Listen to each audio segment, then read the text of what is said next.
재림 성도 여러분, 안녕하십니까?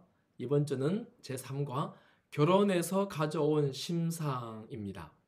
쉽게 말하면 이번 주는 결혼 이미지를 성경을 통해서 공부하는 것입니다. 먼저 기억자를 살피겠습니다.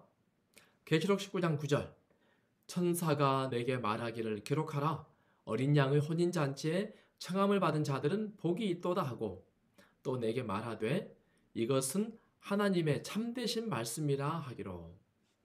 성경에는 하나님과 그분의 백성의 관계를 설명하면서 결혼이라는 이미지가 자주 등장합니다. 오늘날에는 결혼 이미지가 에덴 동산에서보다 많이 왜곡되었습니다. 그러나 여전히 결혼이라고 하는 이미지는 하나님과 우리의 관계를 설명하는 아주 좋은 도구가 됩니다. 우리가 많이 들었던 결혼식 단골 메뉴, 기쁠 때나 슬플 때나 눈이 오나 비가 오나 부유할 때나 가난할 때나 건강할 때나 병들었을 때나 어떤 상황과 어떤 처지에라 할지라도 관계없이 검은 머리가 파뿌리가 될 때까지 이 사람을 사랑하겠습니까? 하고 묻습니다. 결혼 이미지는 그분의 백성들이 많이 부족하고 연약하다고 할지라도 남편 되시는 하나님께서 그들을 어떻게 대하시는지를 가르쳐 줍니다. 또한 이것은 마지막 날 사건을 이해하는 데 큰 도움이 되는 이미지입니다. 자, 일요일 제목이 한 몸입니다. 창세기 2장 아담이 이르되 이는 내 뼈 중에 뼈요 살 중에 살이라 이것을 남자에게서 취하였은즉 여자라 부르리라 하니라. 이러므로 남자가 부모를 떠나 그의 아내와 합하여 둘이 한 몸을 이룰지로다. 아담과 그의 아내 두 사람이 벌거벗었으나 부끄러워하지 아니하니라. 하나님께서 아담을 창조하셨습니다. 그리고 돕는 배필로 여자를 창조하셨습니다. 그리고 둘을 결혼시키셨습니다. 둘이 한 몸을 이룰지로다. 그랬더니 아담과 하와가 벌거벗었지만 서로 부끄러워하지 아니하였습니다. 둘이 완전한 하나가 되었음을 표현해 주고 있는 것이죠. 그리고 오랜 세월이 흐른 후 사도 바울은 왜곡된 결혼 제도를 바로잡으면서 이렇게 말합니다. 에베소서 5장 쉬운 성경 버전입니다. 자기 몸을 미워하는 사람은 없습니다. 오히려 아끼고 돌볼 것입니다. 이것이 바로 그리스도가 교회를 위해 하신 일입니다. 우리는 그리스도의 몸인 교회의 지체들입니다. 성경에서도 그러므로 사람이 부모를 떠나 자기 아내와 연합하여 한 몸을 이룰 것이다 라고 말씀하고 있습니다. 이것이 바로 그리스도와 교회와의 관계를 두고 말하는 것입니다. 다시 한번 당부하는데 남편들은 아내를 제 몸같이 사랑하고 아내는 남편에게 순종하십시오. 부부 사이를 교회와 그리스도 사이로 설명하고 있습니다. 그래서 결혼이라는 것은 대단히 거룩하고 정말로 아름다운 것이 되는 것입니다. 예수님과 교회의 관계를 설명할 때에 이보다 더 좋은 이미지가 없는 것입니다. 정말 중요한 관계이죠. 결혼을 통해서 서로에게 신실하도록 하는 것은 에덴에서 세운 하나님의 뜻입니다. 하나님은 에덴 동산에서 인류에게 두 가지 선물을 주셨습니다. 하나는 안식일, 또 하나는 가정, 결혼 제도입니다. 안식일은 하나님이 모든 것의 소유주, 하나님이 모든 것의 창조주, 하나님이 모든 것의 참, 진짜 부모라고 하는 사실을 기억하게 하는 장치입니다. 결혼 제도는 서로 돕는 배필, 즉 서로의 부족을 채워주고 서로 의지하면서 그 속에서 하나님의 사랑을 경험하도록 하는 장치입니다.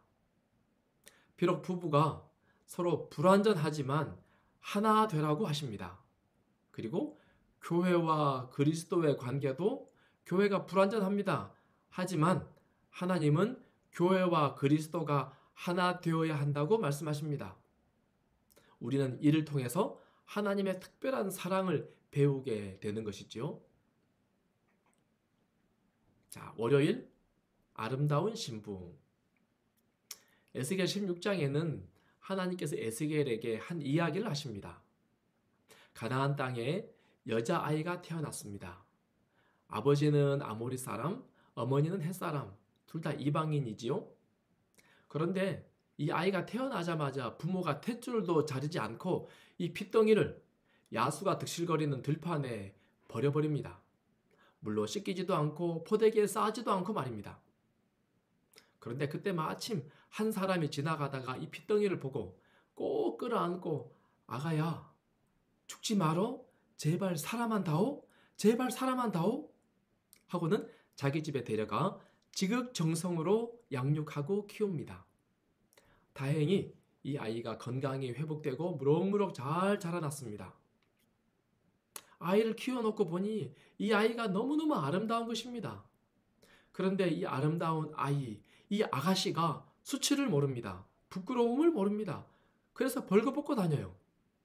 하지만 이 사람은 자기의 겉옷을 가져다가 벗은 몸을 가려주고 또 목욕을 시켜주고 기름을 발라주고 최고급 옷과 신발과 온갖 보석으로 장식하고 드디어 자기 아내로 삼습니다. 지금은 조금 이상하게 들릴지 모르지만 성경시대에 나이 차이가 상당히 나는 부부들이 종종 있습니다. 보아스가 룻을 처음 보았을 때 내 딸아 라고 말합니다. 둘 사이에 나이 차이가 상당했음을 보여주죠. 요셉과 마리아도 나이 차이가 상당히 많았습니다. 주인공 이 사람은 주워온 이 아이를 잘 키워서 보석으로 치장하고 자기의 아내로 삼습니다. 그리고 맛있는 음식과 화려한 면류관과 금과 은으로 정말 곱게 치장해 줍니다. 얼마나 보람이 있었겠습니까? 그리고 아들, 딸을 낳고 행복하게 살았습니다. 이 여인의 아름다움이 자기 나라는 물론이요 여러 나라의 소문으로 들렸습니다. 그런데 이 여인이 지나가는 남자들이 누구든지 원하기만 하면 그 남자에게 몸을 파는 것입니다. 낯선 남자의 이름이 곧 이 여인의 이름이 되어버렸습니다. 남편이 준 온갖 금과 은과 보석이 지나가는 낯선 남자들의 형상으로 만들어졌습니다. 자기 아들, 자기 딸을 지나가는 낯선 남자를 위해서 제물로 바칩니다. 참 슬픈 이야기이죠.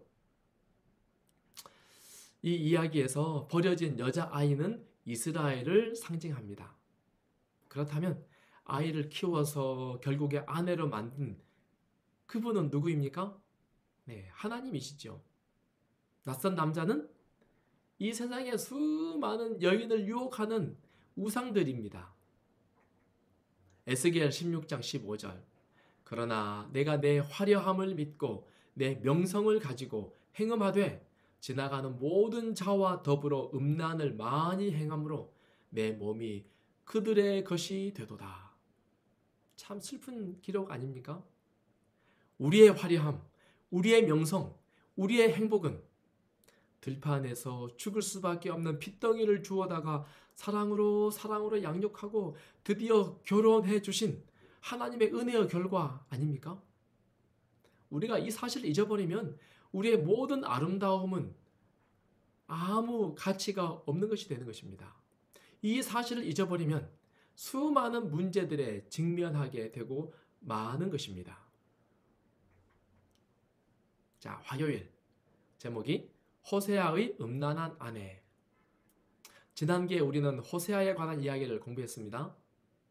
선지자 호세아에게 어느 날 하나님께서 여인을 중매합니다. 그런데 하필이면 음란한 여자와 결혼을 하라는 것입니다. 호세아가 순종합니다. 그의 아내 고멜. 근데 고멜은 틈만 있으면 집을 나가서 불륜, 음란한 일을 행하는 것입니다. 호세아의 이 아내가 이전의 쾌락, 이전의 습관을 잊지 못하는 것입니다. 우리 교과는 하나님께서 호세아가 음란한 여인과 결혼한 이 비유를 두고 이렇게 해석합니다. 하나님께서 선택하신 표현들은 우리가 무엇을 잘못했는지 보여주시려고 하실 뿐만 아니라 우리의 잘못이 당신에게 어떤 감정을 일으키는지를 알려주고자 하려는 것이 분명해 보인다. 결혼 관계에서 배신하고 음란하게 행하는 것이 상대방을 얼마나 고통스럽게 아프게 하는지요. 하나님의 백성이 하나님을 배신하는 것이 하나님의 마음을 얼마나 아프게 하는 것인지요. 이런 이미지가 성경에 여러 번 반복되어 나옵니다. 계시록에 그런 이미지가 보여지죠. 17장 1절 이리로 오라 많은 물 위에 앉은 큰 음녀가 받을 심판을 내게 보이리라. 땅의 임금들도 그와 더불어 음행하였고 땅에 사는 자들도 그 음행의 포도주에 취하였다. 성경에서는 이 음녀라고 하는 표현을 이런 의미로 사용합니다. 신랑 되신 하나님을 배신한 자들 혹은 하나님 백성이라고 하지만 우상을 숭배하는 자들, 그들을 음녀라고 하죠. 계시록 17장의 이 음녀는 땅의 임금들과 음행한 자들이라고 표현합니다. 땅의 임금들, 즉 정치적 지도자들 혹은 세속 권력의 지지를 받기 위해서 하나님을 배신한 자들입니다. 이 말씀을 조금 더 확대해 가면 계시록 18장에는 이렇게 설명합니다. 힘찬 음성으로 외쳐 이르되 무너졌도다 무너졌도다 큰 성 바벨론이여 그 음행의 진노의 포도주로 말미암아 만국이 무너졌으며 또 땅의 왕들이 그와 더불어 음행하였으며 땅의 상인들도 그 사치의 세력으로 치부하였도다. 그러나 내 백성아 거기서 나와 그의 죄에 참여하지 말고 그가 받을 재앙들을 받지 말라. 바벨론은 음녀가 되고 음행으로 범벅이 되어 결국 하나님의 심판을 받습니다. 하지만 하나님은 그 안에 사는 자기 백성을 부르고 있습니다. 마치 호세아가 고멜을 애써 찾아와서 손을 잡고 다시 집으로 가자 눈물로 호소하는 이미지를 이곳에서 재현하고 있는 것입니다. 내 백성아 거기서 나와 죄에 참여하지 말고 재앙을 받지 말라. 하나님은 배신한 아내를 애타게 불러내고 계시는 남편의 부르짖음을 지금 하고 있는 것입니다. 자, 수요일 이삭과 리브가 성경에 나오는 또 다른 결혼 이미지입니다. 아브라함은 자기의 늙은 종에게 특별한 부탁을 합니다. 너는 내가 거주하는 이 지방 가나안 족속의 딸 중에서 내 아들을 위하여 아내를 택하지 말고 내 고향 내 족속에게로 가서 내 아들 이삭을 위하여 아내를 택하라. 당시 아브라함이 살고 있는 가나안은 우상 숭배로 범벅이 되어 있었고 도덕적으로 심각하게 타락했습니다. 그래서 그나마 덜 오염된 아브라함의 고향에 가서 며느리를 찾게 합니다. 하나님 백성들이 우상 숭배자들과 그리고 도덕적으로 심각하게 타락한 이들과 언약을 맺고 동맹을 할 경우 순결한 백성들이 거짓 종교에 빠지는 것을 우리는 너무나 많이 봅니다. 단적인 예가 기독교가 이교 정치가들과 연합한 결과 하나님의 거룩한 안식일 대신에 태양신의 날, 일요일을 성일로 받아들인 것입니다. 그런데 아브라함의 이 늙은 종이 리브가를 선택하는데 리브가는 어떤 사람입니까? 창세기 24장 15절 리브가는 아브라함의 동생 나홀의 아내 밀가의 아들 부두엘의 소생이라. 다시 말하면 리브가는 아브라함의 동생의 아들의 딸입니다. 다시 말해서 동생의 손녀입니다. 자기 아들 이삭과 동생의 손녀가 결혼을 한 것입니다. 그리 멀지 않은 가족 관계이죠. 사실 이들뿐만 아니라 모든 인류는 창조주의 형상을 따라 창조된 한 가족이었습니다. 그러나 각자의 선택에 따라 운명과 인생이 달라졌습니다. 각자의 선택에 따라 문화와 종교와 인생의 목적지가 달라집니다.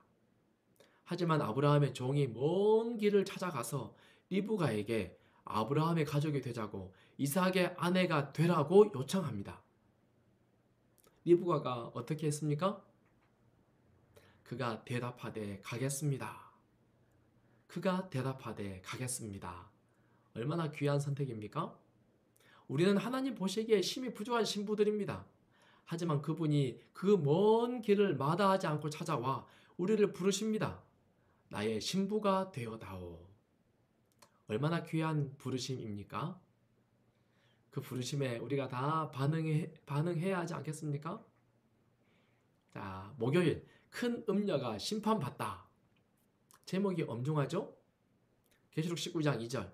그의 심판은 참되고 의로운지라 음행으로 땅을 더럽게 한 큰 음녀를 심판하사 자기 종들의 피를 그 음녀의 손에 갚으셨도다 하고,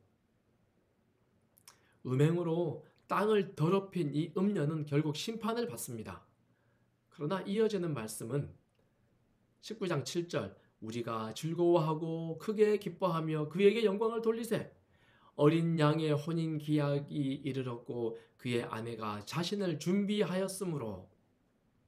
순결한 신부는 어린 양의 혼인잔치에 참여하게 되고 이로 인해 온 하늘이 즐거워하며 크게 기뻐합니다. 잃어버린 자들 때문에 마음이 아프지만 끝내 하나님은 그분의 계획대로 세상을 회복하십니다. 그리고 다시는 하나님과 멀어지는 일이 없을 것입니다. 하나님의 끝없는 사랑이 옹호받습니다. 이 과정을 통해서 온 우주는 하나님을 배우게 될 것입니다. 그분의 품성을 알게 되는 것입니다. 21장 1절과 2절. 또 내가 새 하늘과 새 땅을 보니 처음 하늘과 처음 땅이 없어졌고 바다도 다시 있지 않더라.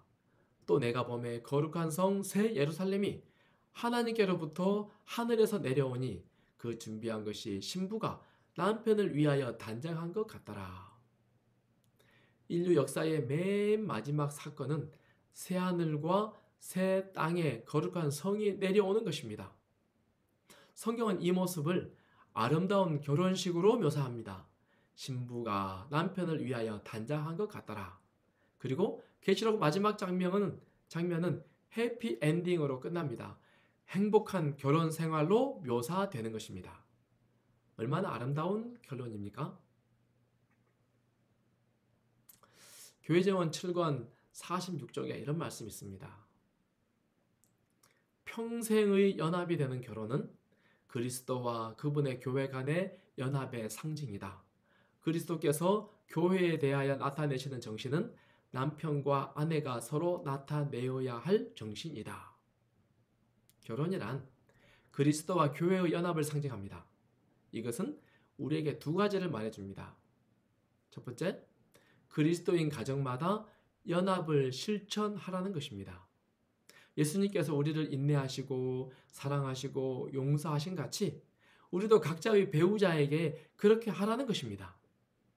그리고 둘째, 그리스도께서 죄로 번복된 우리 사이의 결혼 관계를 유지하시기 위해서 그분께서 얼마나 큰 고통을 당하셨는지 깨달아 알아야 한다는 것입니다.